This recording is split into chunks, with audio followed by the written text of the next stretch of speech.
నమస్తే, welcome to ABN clinic. వెన్నుపూస నొప్పి కేవలం తాత్కాలికమైనదా లేదా తీవ్రమైన వెన్నుపూస సమస్యనా అని ఒక వ్యక్తి ఎలా తెలుసుకోగలరు? సర్జరీని వాయిదాతో శాశ్వతంగా నరాల దెబ్బతినడం లేదా వైకల్యం సంభవించే అవకాశం ఉందా? స్టిచ్లెస్ స్పైన్ సర్జరీ వల్ల కలిగే ప్రయోజనాలేంటి? స్టిచ్లెస్ సర్జరీలో నొప్పి తక్కువగా ఉంటుందా? రోగుల శస్త్రచికిత్స తర్వాత కొన్ని గంటల్లోనే నడవడం ప్రారంభించవచ్చా? కుట్లు లేని వెన్నుపూస శస్త్రచికిత్స అంటే ఏంటి? ఇది ఎలా పనిచేస్తుంది? మరిన్ని వివరాలు తెలియజేయడానికి senior consultant neurosurgery doctor P Vishwaksen Reddy Star Hospital Nanakramguda నుంచి మనతో పాటు ఉన్నారు. డాక్టర్తో మరిన్ని విషయాలు మాట్లాడదాం. Hello doctor. హలో అండి. అసలు వెన్నునొప్పి అనేది చాలా మందిలో చూస్తూనే ఉంటాం.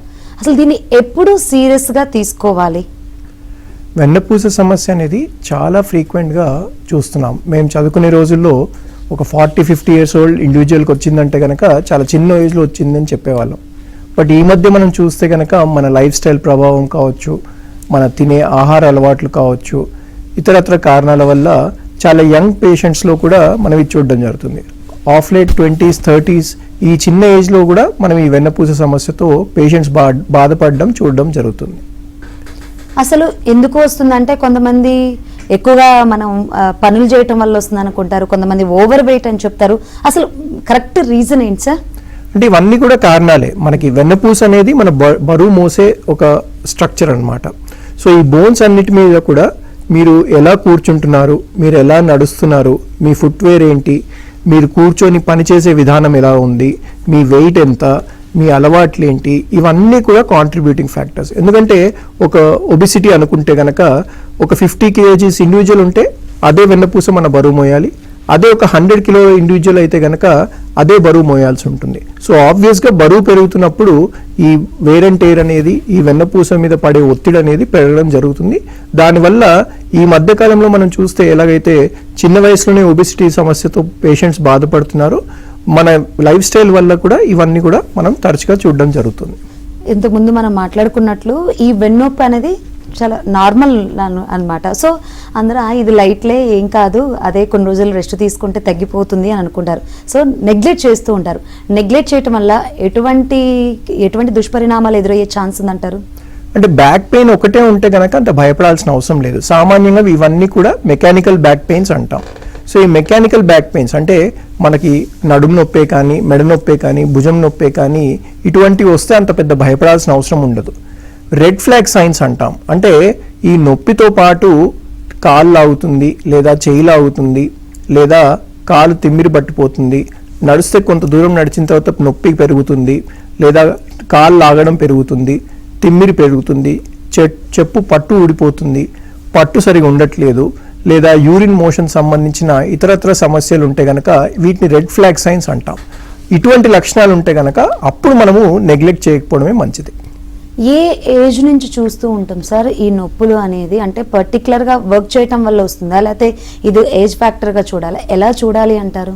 ముందు ఏజ్ ఫ్యాక్టరే కన్సిడర్ చేసేవాళ్ళం, కానీ ఆఫ్ లేట్ మనం ఏం చూస్తున్నామంటే యంగ్స్టర్స్లో చాలా ఈ ఫ్రీక్వెంట్గా ఇది చూస్తున్నాం. ఎస్పెషలీ ఈ డెస్క్ జాబ్ చేసే వ్యక్తుల్లో కావచ్చు, ఈ వీళ్ళు ఎలా కూర్చుంటున్నారు, వీరు ఎంతసేపు నెక్ని కానీ మీ బ్యాక్ని కానీ స్ట్రెయిన్ చేస్తున్నారు, ఈ డిస్టెన్స్ ట్రావెల్ ఎంత అవుతుంది, ఎలా బైక్ నడిపించడం కానీ కార్ నడిపించేటప్పుడు కానీ మీ పొజిషన్ ఎలా ఉంది, మీ ఫుట్వేర్ ఎలా ఉంది.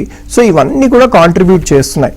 ముందు అనుకున్నట్టుగా ఒక పెద్ద ఏజ్ అంటే వేర్ అండ్ టేర్లో భాగంగా ఒక ఏజ్ వచ్చినప్పుడే ఇది వస్తుంది అంటే కనుక అట్లా లేదు. ఇప్పుడు మనం చూస్తుంది ఏంటంటే యంగ్స్టర్స్లో ఈ ప్రాబ్లమ్స్ చాలా ఫ్రీక్వెంట్గా మనం చూస్తున్నాం. చాలా మంది సాఫ్ట్వేర్లో ఎక్కువగా చూస్తూ ఉంటాము, వీళ్ళు సిస్టమ్ వర్క్ ఎక్కువ చేస్తూ ఉంటారు కాబట్టి దానివల్ల వస్తుంది అని కొంచెం వాళ్ళు రిలాక్స్ అవుతూ ఉంటారు.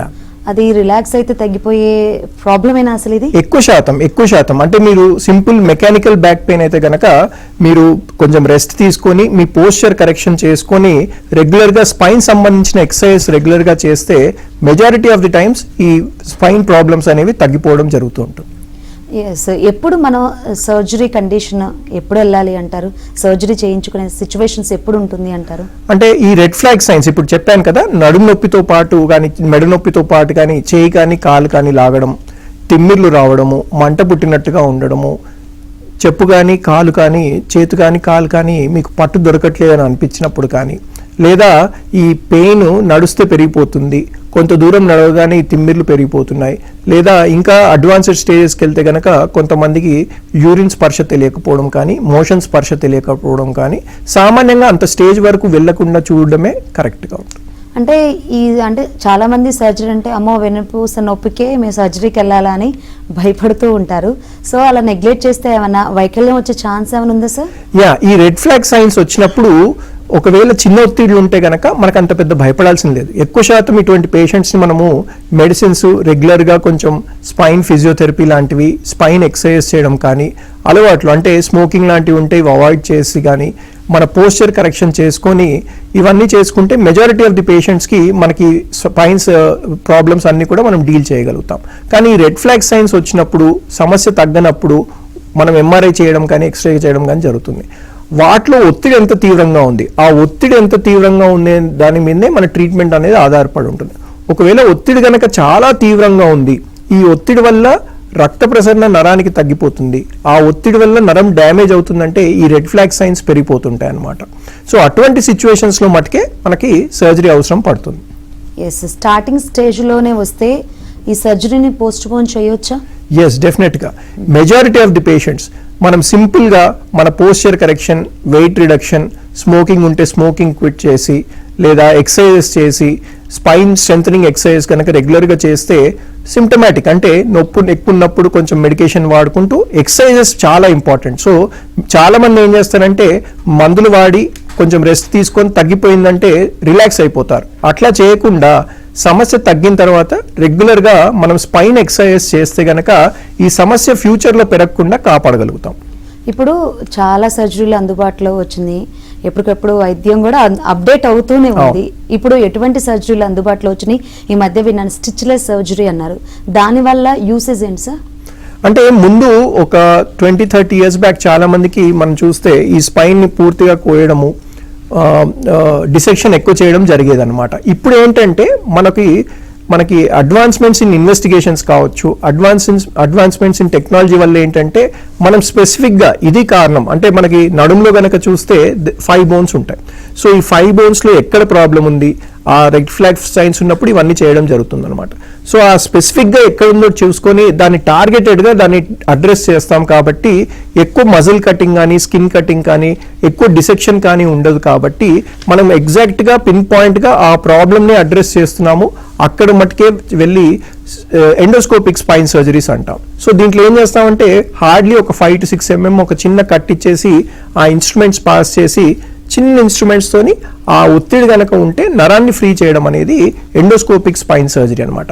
సో ఆ ఒత్తిడి కూడా ఈ కంప్లీట్గా మనము చిన్న చిన్న పరికరాలతో చేస్తాము. నార్మల్ టిష్యూని అబ్నార్మల్ టిష్యూని రీచ్ అవ్వడానికి ఎక్కువ డ్యామేజ్ చేయటం లేదు కాబట్టి పేషెంట్స్ ఫాస్ట్గా రికవరీ అవుతారు, ఫాస్ట్గా వాళ్ళ పనికి గెట్ బ్యాక్ అయిపోయే అవకాశం ఉంటుంది. ఈ స్టిచ్లెస్ సర్జరీ అనేది ఎవరికి సజెస్ట్ చేస్తారు సార్? అంటే ఏ ఏజ్ లో వారికి సజెస్ట్ చేస్తూ ఉంటారు? దీనికి ఏజ్ ఫ్యాక్టర్ ఉంటుందా? ఏజ్ ఫ్యాక్టర్ ఏమీ లేదు. ఫర్ సపోజ్ యంగ్స్టర్ ఉన్నాడు, ఒక సింగిల్ లెవెల్ ప్రాబ్లం ఉందనుకోండి, చిన్న కట్తోని అక్కడికి వెళ్ళేసి మనం చేస్తాం. హార్డ్లీ 5 to 6 mm కట్ ఉంటుంది కాబట్టి కుట్టు కూడా పెద్దగా వేయాల్సిన అవసరం లేదు. అందుగురించే దాన్ని స్టిచ్లెస్ స్పైన్ సర్జరీ అని ఒక వాడుక భాషలో కానీ సైంటిఫిక్గా మాట్లాడినప్పుడు కానీ స్టిచ్లెస్ స్పైన్ సర్జరీ అని చెప్తుంటాం అనమాట. ఫర్ సపోజ్ ఒక పేషెంట్కి L2-3, 3-4, 4-5, 5S1 ఈ 4 చోట్ల కూడా ఇదే ప్రాబ్లం ఉందని అనుకుందాం.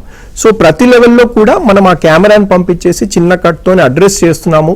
ఎక్కువ టిష్యూ కటింగ్ లేదు కాబట్టి ఎన్ని లెవెల్స్ ఉన్నా, ఎంత ఏజ్ ఉన్నా, చిన్న ఏజ్ నుంచి పెద్ద ఏజ్ వారికి అందరికి కూడా ఇది మనం చేయడం సాధ్యపడుతుంది. అంటే చాలా మందికి ఏజ్ ఫ్యాక్టర్ ఇప్పటి వరకు మనం మాట్లాడుకున్నట్లు ఓవర్ వెయిట్ కారణం కాకుండా ఇప్పుడు బైక్స్ మీద వెళ్ళేటప్పుడు కూడా చాలా మందికి లాంగ్ డ్రైవ్ చేసేటప్పుడు వస్తూ ఉంటుంది, కొంతమందికి యాక్సిడెంట్ అయినప్పుడు వస్తూ ఉంటుంది. వాళ్ళకు కూడా ఈ సర్జరీలు అవసరపడతాయా? ఎస్, ఎందుకంటే మనకి వేర్ అండ్ టేర్ లో భాగంగా జరుగుతున్నాయి కాబట్టి ఇది ఒక్క పూటలోనే జరగదు. కొన్ని సిచ్యువేషన్స్ లో అంటే ఫర్ సపోజ్ ఆల్రెడీ గనక ఆ డిస్క్ లో కానీ ఆ బోన్ లో కానీ మార్పులు ఉన్నాయి. ఫర్ సపోజ్ ఒక డిస్క్ అరిగిపోయి ఉంది, ఆల్రెడీ ప్రీ ఎగ్జిస్టింగ్ గా పేషెంట్ కి బ్యాక్ పెయిన్ కానీ అట్లా వస్తున్నాయి, సమ్ సడన్ ట్విస్టింగ్ మూవ్మెంట్ కానీ, ఎన్నో సిచ్యువేషన్స్ లో వాష్రూమ్కి వెళ్ళి అక్కడ ఏదో స్ట్రెయిన్ అయ్యి అక్కడ సడన్ ట్విస్టింగ్ మూవ్మెంట్ చేసి సడన్ గా నా నడుము పట్టేసింది డాక్టర్ గారు, కాలంతా లాగేస్తుంది, నేను కదలలేకపోతున్నాను, నడవలేకపోతున్నాను అని చాలా సిచ్యువేషన్స్ లో వస్తుంటారనమాట. సో ఈ సిచ్యువేషన్స్ ఏంటంటే ప్రీ ఎగ్జిస్టింగ్ గా కొంచెం డిస్క్ లో కానీ ఆ స్పైన్ లో కానీ ప్రాబ్లం ఉండడం వల్ల అది ఈ సడన్ ట్విస్టింగ్ మూవ్మెంట్ కానీ సడన్ స్ట్రెయినింగ్ వల్ల కానీ ఈ ప్రాబ్లమ్స్ అనేది ఎగ్జాగరేట్ అయ్యి పేషెంట్ సడన్ గా మనకి నొప్పితో ప్రెజెంట్ అవుతూ ఉంటారు. యాక్చువల్లీ ఒక సాధారణ వ్యక్తికి అసలు ఇది నాకు వెన్నునొప్ప కాదని తెలియదు. L1 L2 L3 అని చెప్తూ ఉంటారు, డిస్క్ బల్జ్ అంటారు, రకరకాల ప్రాబ్లమ్స్ అక్కడే ఇంక్లూడ్ అయ్యి ఉన్నాయి. అసలు ఎగ్జాక్ట్ గా వెన్నునొప్పి అంటే ఏంటి సార్, దాని గురించి చెప్పండి. అసలు అంటే మనకి వెన్నపూస అనేది ఒక బోనీ స్ట్రక్చర్ అన్నమాట. ఈ బోనీ స్ట్రక్చర్ లో నుంచి నరాలన్నీ కూడా పాస్ అవుతూ ఉంటాయి. సో బోన్ అరుగుదల అంటే వేర్ అండ్ టేర్ కావచ్చు, ఇంతకుముందు మనం చెప్పుకున్నట్టుగా ఏదన్నా సమస్య వచ్చినప్పుడు ఫర్ సపోజ్ ఒక డిస్క్ సమస్య ఉంది, ఆ డిస్క్ వెళ్ళి గనక దాంట్లో టేర్స్ అవ్వడం కానీ బల్జెస్ అవ్వడం కానీ జరుగుతూ ఉంటుంది. సో ఇటువంటి పేషెంట్స్ ఎక్కువ శాతము పెయిన్స్ కానీ జస్ట్ మైల్డ్ సిమ్టమ్స్ తోనే ఉంటారు. ఇది ఎప్పుడు ప్రాబ్లం అవుతుంది అంటే ఈ బల్జింగ్స్ కానీ ఈ ఒత్తిళ్లు కానీ పోయి ఆ బోన్స్ లో నుంచి వెళ్ళే నరం మీద ఒత్తిడి పడి ఆ నరాన్ని ప్రెషరైజ్ చేస్తున్నప్పుడే మీకు మనకి ప్రాబ్లం అనేది డేంజరస్ సిచ్యువేషన్ లోకి వెళ్ళే అవకాశం ఉంటుంది. సో ఆ బోన్ మట్టుకే చేంజెస్ ఉన్నాయి, డిస్క్ మట్టుకే చేంజెస్ ఉన్నాయి, చిన్న చిన్న బల్జెస్ ఉన్నాయి అన్నంతసేపు we need not worry much. కానీ ఈ రెడ్ ఫ్లాగ్ సైన్స్ ఇంతకుముందు మనం మాట్లాడుకున్నట్టుగా కాళ్ళు లాగడము, తిమ్మిరి రావడము, మొద్దుబారినట్టు ఉండడము, మంటలు రావడము, పట్టు దొరకకపోవడము, యూరిన్ మోషన్ సంబంధించిన సమస్యలు వచ్చినప్పుడు ఇట్ బికమ్స్ వెరీ ఇంపార్టెంట్. ప్రతిదానికి వెన్ను ఆధారం అంటారు, వెన్నుపూస. సో సర్జరీకి వెళ్ళక ముందు ఎటువంటి జాగ్రత్తలు తీసుకుని సర్జరీని పోస్ట్ పోన్ చేయొచ్చు సార్? ఎక్కువ శాతం పేషెంట్స్ అంటే మన వెన్నపూస అనేది దాన్ని మన బరువు మోసే మెయిన్ ఆర్గన్. సో ఆ బోన్స్ అన్ని కూడా మన బరువుని మోస్తున్నాయి.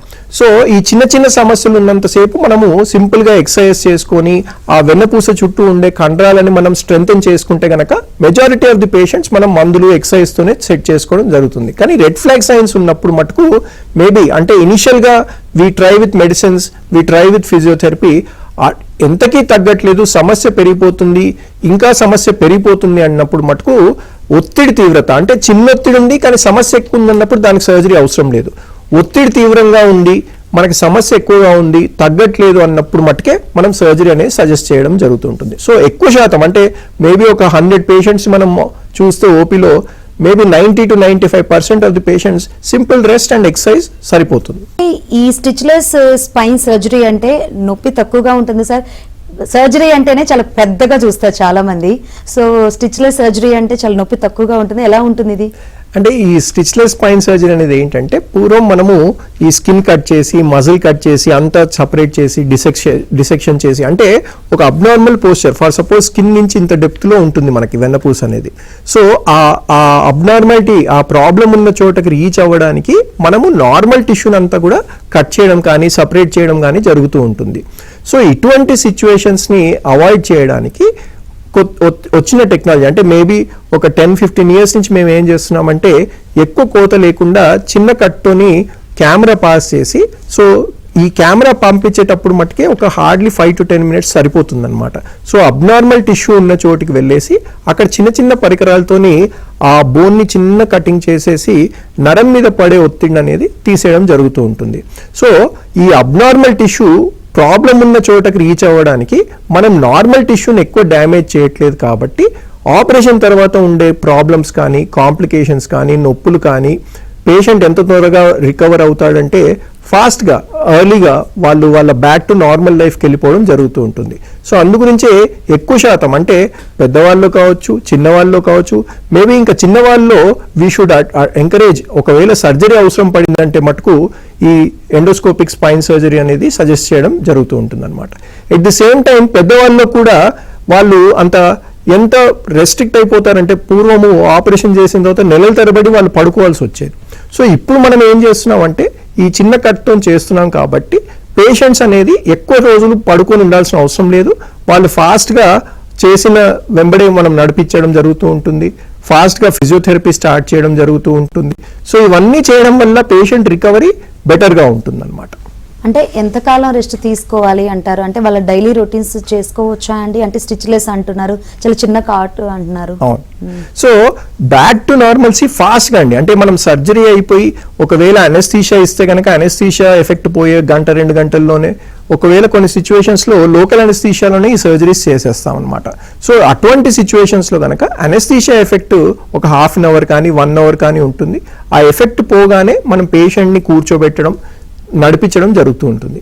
సామాన్యంగా అబ్జర్వ్ ఏం చేస్తామంటే ఇనిషియల్ 1-2 టైమ్స్ ఎప్పుడైతే పేషెంట్ లేచి కూర్చుంటాడో, నడవడం మొదలు పెడతాడో, కొంచెం కళ్ళు తిరగడం అట్లా సాధారణంగా చెప్తూ ఉంటారనమాట.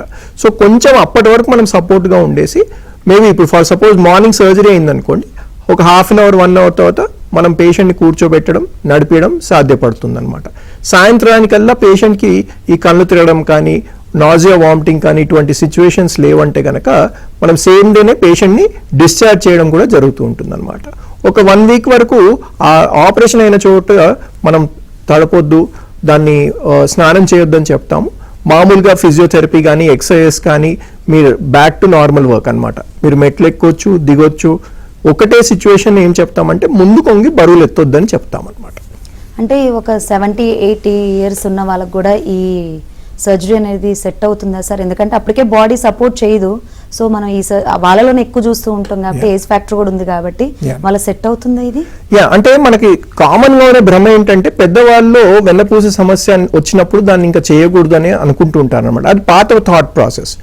ఎందుకు ఇంపార్టెంట్ అంటే వీళ్ళు ఈ నొప్పి వల్ల కానీ, ఈ న్యూరలాజికల్ ఇష్యూస్ అంటే తిమ్మిర్లు కానీ, మొద్దుబారినట్టు ఉండడం వల్ల కానీ వాళ్ళు ఏమవుతుందంటే వాళ్ళు బెడ్కే పరిమితం అయిపోతున్నారు. సో వాళ్ళకి ఏంటంటే ఇంకా మీ సమస్య బెడ్ రెస్ట్ తీసుకుంటుంటే ఈ బోన్స్ ఇంకా అరుగుదల ఫాస్ట్ అయిపోవడం ఇవన్నీ జరుగుతుంటాయి. సో ఏజ్ డెఫినెట్గా క్రైటీరియా కాదండి. ఒకవేళ అదర్వైజ్ హెల్తీ ఇండివిజువల్, ఒకవేళ వేరే ఇతరత్ర మేజర్ హెల్త్ ఇష్యూస్ ఏం లేవంటే తప్పకుండా మనము ఈ స్పైన్ సర్జరీ అనేది ఆప్షన్ ఇవ్వడం జరుగుతూ ఉంటుంది. కొన్ని సిచ్యువేషన్స్లో ఒకవేళ వాళ్ళు ఈ మత్తును తట్టుకునే పరిస్థితి లేదు, వాళ్ళకి హార్ట్ వీక్గా ఉంది, ఊపిరితిత్తులు సరిగా లేవు, వారి కిడ్నీ సమస్యలు ఉన్నాయి, లేదా ఇతరత్ర సమస్యలు ఉన్నాయన్నప్పుడు లోకల్ అనెస్థీషియా అంటే ఆ ట్యూబ్ వెళ్ళే మార్గం మట్టుకే మనము అనెస్థీషియా ఇచ్చేసి పేషెంట్ స్పృహలో ఉండి కూడా మనం ఈ ఆపరేషన్స్ చేయొచ్చు. సో కంప్లీట్ అనెస్థీషియా ఇవ్వట్లేదు, అనెస్థీషియా రిలేటెడ్ కాంప్లికేషన్సే మనకి భయం ఉంటుంది పెద్దవాళ్ళు కాబట్టి మనం లోకల్ అనెస్థీషియాలో ఫినిష్ చేస్తున్నాం కాబట్టి పేషెంట్స్కి ఇది రిలేటివ్లీ సేఫ్. వీళ్ళకి ఇంకా ఎందుకు ఇంపార్టెంట్ అంటే మనం చేయకపోతే వీళ్ళ మొబిలిటీ తగ్గిపోతుంది, బెడ్ రిడన్ అయిపోతుంటారు, స్లోగా వాళ్ళ యాక్టివిటీ తగ్గిపోతుంటుంది. దానివల్ల కొత్త సమస్యలు అంటే ఇప్పుడు ఫర్ సపోజ్ పేషెంట్కి డయాబెటీస్ ఉంది, హైపర్ టెన్షన్ ఉంది, వాళ్ళకి వాకింగ్ చేస్తే మంచిది, కానీ ఇప్పుడు ఈ వెన్నపూస సమస్య వల్ల తను నడవలేకపోతున్నాడు. సో ఇటువంటి సిచ్యువేషన్స్లో మనం సర్జరీ చేయగలిగితే వాళ్ళకి వాళ్ళ మొబిలిటీ పెరుగుతుంది. వేరే కాంప్లికేషన్స్ అంటే ఈ హార్ట్ వల్ల కానీ, మన డయాబెటీస్ వల్ల కానీ, హైపర్ టెన్షన్ కంట్రోల్ చేసుకోవడానికి వాకింగ్ కానీ, ఎక్సర్సైజ్ చేసుకోవడంలో ఇది హెల్ప్ అవుతుంది పేషెంట్స్కి. అంటే ఇప్పటివరకు మీరు చెప్పినట్లు ఇతరత్ర రోగాలు ఉన్నా కానీ ఈ సర్జరీ చేయొచ్చా అండి? ఎస్, డెఫినెట్గా చేయొచ్చు. ఎందుకంటే మనం చెప్పినట్టు అనెస్థీషియా అనేది ఇంపార్టెంట్ ఇక్కడ మనకి. ఆ ఆపరేషన్ చేసే 2-3 అవర్స్ ఏదైతుందో ఆ అనెస్థీషియా తట్టుకుంటాడా? చాలా మంది అడిగే ప్రశ్న కూడా అదే. సార్ మా పేషెంట్ ఇంత ఏజ్ అయిపోయిందండి, 70 ఇయర్స్ ఉన్నారు, 80 ఇయర్స్ ఉన్నారు, మరి మా పేషెంట్ తట్టుకుంటాడంటారా ఈ ఆపరేషన్ కన్నప్పుడు వాళ్ళకి వేరే ఏ హెల్త్ ఇష్యూస్ లేనప్పుడు మనం అనెస్థీషియా టోటల్ ఇచ్చి చేయగలుగుతాము. ఎందుకంటే పేషెంట్ కంఫర్టబుల్గా ఉంటాడు టోటల్ అనెస్థీషియా ఇచ్చినప్పుడు.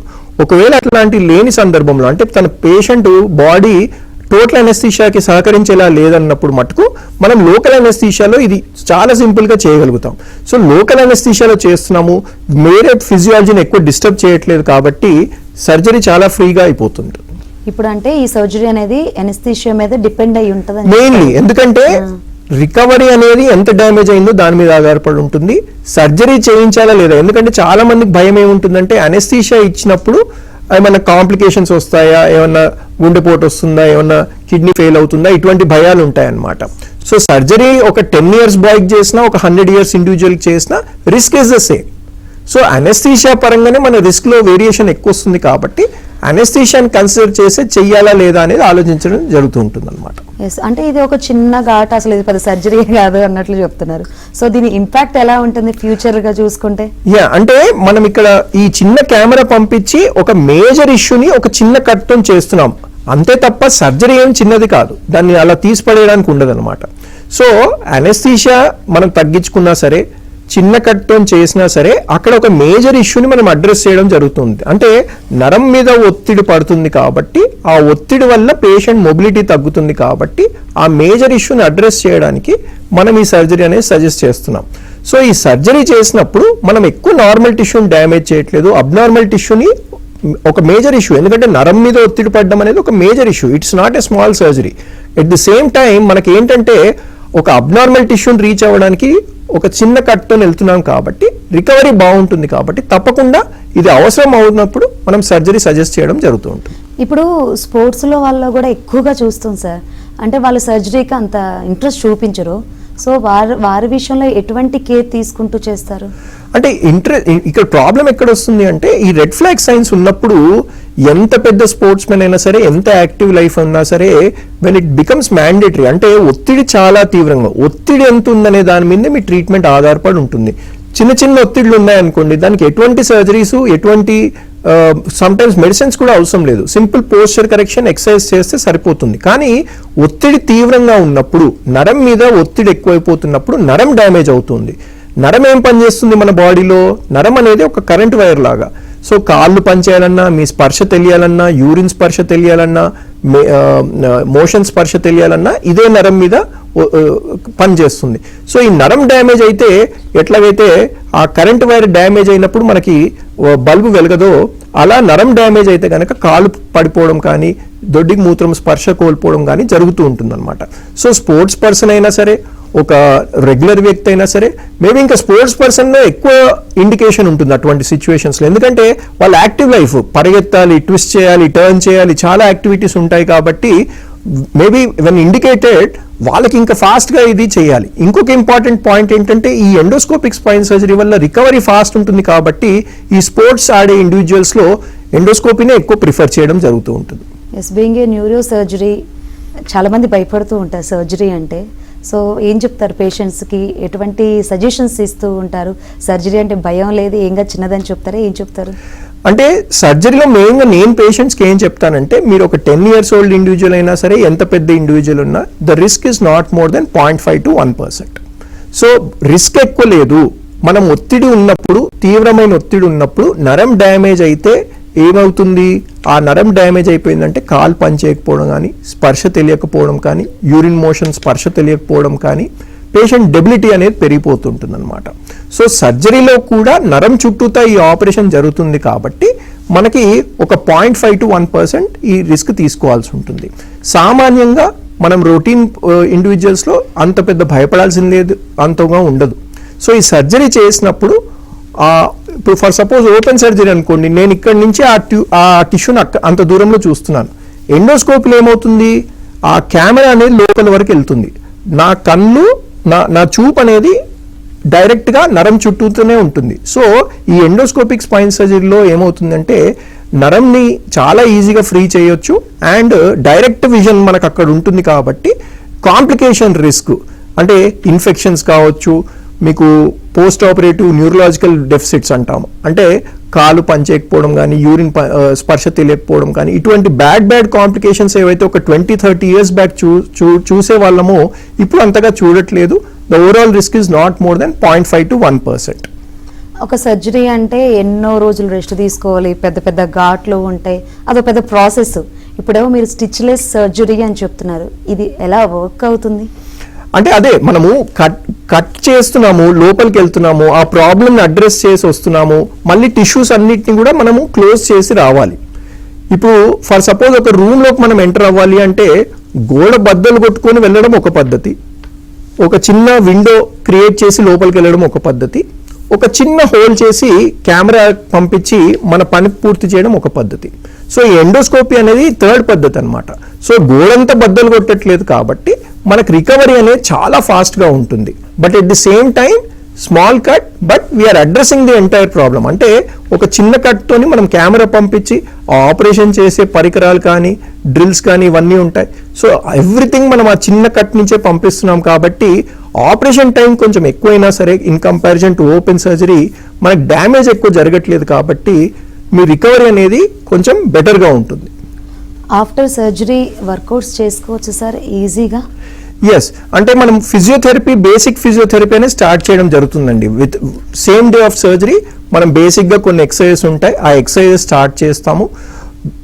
ఒక 2 పనులు మటుకు మనము అవాయిడ్ చేయమని చెప్తాం. ముందు కొంగి బరువులు ఎత్తడం ఒక 6 months వరకు అన్నా అవాయిడ్ చేస్తే మంచిది.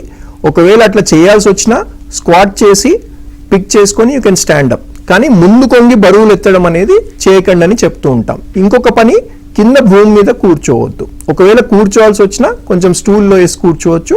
యూ కెన్, అంటే పూజ చేసుకోవచ్చా డాక్టర్ గారు, ఇవి సామాన్యంగా అడుగుతూ ఉంటారనమాట. సో స్టూల్ వేసుకొని కూర్చొని మీ పనులన్నీ చేసుకోవచ్చు. ఇంకో క్వశ్చన్ ఏమడతారు, మెట్లు ఎక్కడం దిగడం అన్ని చేసుకోవచ్చా? తప్పకుండా మెట్లు ఎక్కొచ్చు, దిగొచ్చు. చేయని ఈ 2 పనులు ఏంటంటే ముందు కొంగి బరువులు ఎత్తొద్దు, కింద భూమి మీద కూర్చోవద్దు. ఈ 2 పనులు తప్ప రొటీన్గా అన్ని పనులు చేసుకోవచ్చు. ఫాస్ట్గా ఫిజియోథెరపీ స్టార్ట్ చేయాలి. ఎంత త్వరగా ఫిజియోథెరపీ స్టార్ట్ చేసి ఎంత రెగ్యులర్గా మీరు రికవరీ ఫిజియోథెరపీ ఎక్సర్సైజ్ చేస్తారో మీ రికవరీ కూడా అంత ఫాస్ట్గా వస్తుందన్నమాట. అంటే ఫిజియోథెరపీ అంటున్నారు, చాలా త్వరగా అంటున్నారు, 1 monthలో ఎక్స్పెక్ట్ చేయొచ్చా సార్? ఎస్, అంటే జస్ట్ ఫర్ ఎగ్జాంపుల్ ఒక పేషెంట్, మేము సర్జరీ ఫ్రైడే చేసాము, he went back to his job on Monday. అంత ఫాస్ట్గా కూడా చేయవద్దు, ఎందుకంటే బాడీకి మనం ఒక టిష్యూని ఓపెన్ చేసాం కాబట్టి దాని హీలింగ్ టైం కొంచెం ఇవ్వాలి. నరం కోలుకోవడానికి టైం పడుతుంది. ఎంత డ్యామేజ్ అయింది, పేషెంట్ లక్షణాలు బట్టి ఇవన్నీ జరుగుతూ ఉంటాయి అన్నమాట. సో ఐడియల్గా అయితే ఒక 1 week 10 daysలో కుట్లు తీస్తాము. ఒక కుట్టు వేయాల్సి వచ్చినా, సామాన్యం కుట్లు వేయకపోయినా మనము ఒక 1 week to 10 days కొంచెం స్లోగా వెళ్ళమని చెప్తామన్నమాట. సో ఒక మేబీ ఒక 2-3 weeksలో regular physiotherapy, almost normal exercise అన్ని చేయగలగాలి. 1 monthలో ఆల్మోస్ట్ సిమ్టమ్స్ అన్ని కూడా తగ్గడం జరుగుతూ ఉంటుంది అనమాట ఎక్కువ శాతం పేషెంట్స్లో. వెన్నుపూస నొప్పి అనేది చాలా లైట్ తీసుకుంటాం, కానీ దాన్ని నెగ్లెక్ట్ చేస్తే మాత్రం చాలా కాంప్లికేషన్స్ ఉన్నాయి. చాలా క్లియర్గా ఎక్స్ప్లెయిన్ చేశారు sir. Thank you so much అండి. ఇది వాళ్ళ ఏవియన్ క్లినిక్.